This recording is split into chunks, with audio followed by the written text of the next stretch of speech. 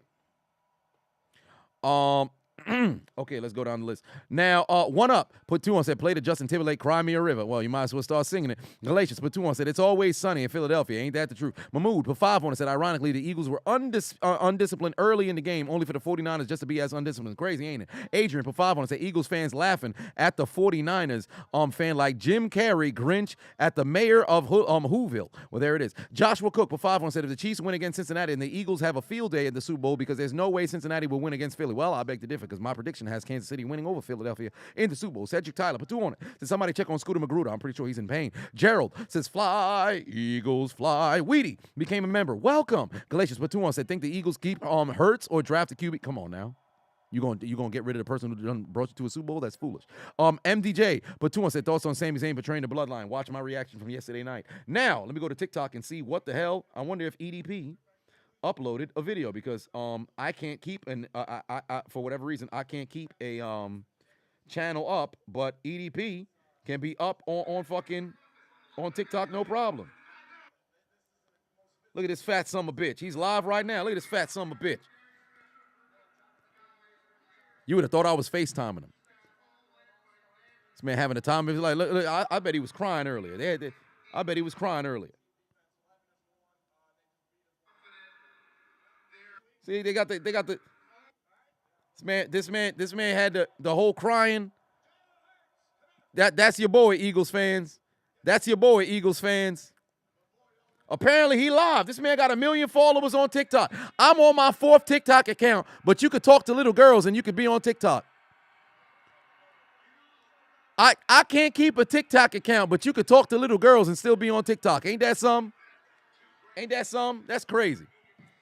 Ain't that something? That's crazy.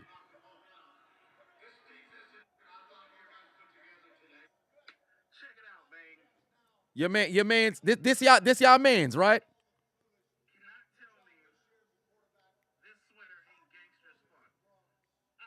Come on, man. Come on, man. Ain't that some? That's some wild shit. It is what it is. But, ladies and gentlemen, we going live again in 10 minutes.